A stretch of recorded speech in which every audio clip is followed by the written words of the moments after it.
ഇഷ്ടവധുവാം നിന്നെ സൂര്യനണിയിച്ചൊര ചിത്രപട കഞ്ചുകം ചിന്തി നിന്നഗ്നമേനിയിൽ നഖം താഴ്ത്തി മുറിവുകളിൽ നിന്നുതിരുമുതിരമിവർ മോന്തിട്ടാടി തിമിർക്കും തിമിർപ്പുകളിലെങ്ങും ആർത്തലയ്ക്കുന്നു മൃതിതാളം.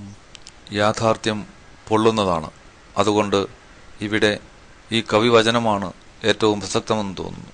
അമിതമായ ഇന്ധന ഉപഭോഗം ഈ ലോകത്തെ സർവനാശത്തിലേക്കാണ് നയിക്കുന്നത്. ഇതിനെതിരെ ലോക മനസാക്ഷിയെ ഉണർത്തുക എന്ന മഹത്തായ യജ്ഞം ഏറ്റെടുത്ത വൈക്കം സ്വദേശി CS കുമാർ ലോകത്തെ രക്ഷിക്കുവാൻ ഇന്ധന ഉപഭോഗം കുറയ്ക്കൂ എന്ന സന്ദേശം നൽകിക്കൊണ്ട് തന്റെ സൈക്കിളിൽ യാത്ര സേവ് നേച്ചറിനെയാണ്.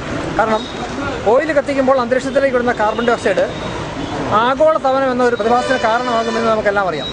പക്ഷേ ഇതിൻ്റെ വ്യാപ്തി എത്രമാത്രം ഉണ്ടെന്ന് ജനം ഇപ്പോഴും ബോധവാനല്ല. അതിനെ ആധാരമാക്കിയാണ് ഞാൻ ഈ യാത്ര സംഘടിപ്പിച്ചിരിക്കുന്നത്.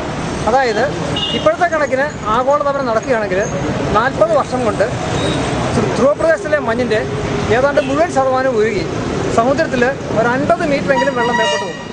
50 മീറ്റർ പൊങ്ങുക എന്ന് പറഞ്ഞാൽ തീരപ്രദേശത്തെ എല്ലാ സ്ഥലങ്ങളും വെള്ളത്തിനടിയിലാണ്. ഒരു രാജ്യത്തിനും ഇത്രയും വലിയ സാമ്പത്തിക പരാധീനത ഏറ്റെടുക്കാനുള്ള കഴിവ് ഇന്നത്തെ നിലയ്ക്കില്ല, ഈവൻ അമേരിക്കയ്ക്ക് പോലും. അതുകൊണ്ട് ഈ ഒരു ബോധം നമ്മൾ ഓയിൽ കത്തിക്കുമ്പോൾ വെളിയിലോട്ട് വരുന്ന കാർബൺ ഡൈ ഓക്സൈഡാണ് ഓയിൽ നഷ്ടപ്പെടുന്നതിനേക്കാൾ കൂടുതൽ അപകടകാരി എന്ന ബോധം ചേർന്ന് എത്തിക്കാനാണ് ഞാനിങ്ങനെ ജാഥ സംഘടിപ്പിക്കുന്നത്. അതിനൊരു സിംബോളിക് റെപ്രസെൻറ്റേഷൻ ഉണ്ട്. എണ്ണ നിർമ്മിക്കുന്ന സ്ഥലം മുതൽ നിയമം നിർമ്മിക്കുന്ന സ്ഥലം വരെ എന്ന പ്രതീകാത്മകമാണ് ഈ കൊച്ചിൻ റിഫൈനറി സെക്രട്ടേറിയറ്റും തിരഞ്ഞെടുക്കാൻ. എണ്ണ നിർമ്മിക്കുന്ന സ്ഥലം മുതൽ നിയമം നിർമ്മിക്കുന്ന സ്ഥലം വരെ അതിന് രണ്ടിൻ്റെയും ഒരു പ്രതീകമാണ്. ഒന്ന് കൊച്ചിൻ റിഫൈനറിയും ഒന്ന് സെക്രട്ടേറിയറ്റ്. പിന്നെ രണ്ടാമത്തെ കാര്യം ഞാനെൻ്റെ സ്വന്തം ഇഷ്ടപ്രകാരം തുടങ്ങിയതാണ്. തുടങ്ങിക്കഴിഞ്ഞാൽ റോട്ടറി ക്ലബ്ബ് സ്പോൺസർ ചെയ്യാൻ വന്നത്. കാരണം ഇത് ഇത്രയും ജനങ്ങളിൽ എത്തിക്കേണ്ട ആവശ്യമുണ്ടെന്ന് എനിക്ക് തോന്നിയതുകൊണ്ട് സ്വന്തം പ്രോജക്റ്റായിട്ടാണ് തുടങ്ങിയിരിക്കുന്നത്.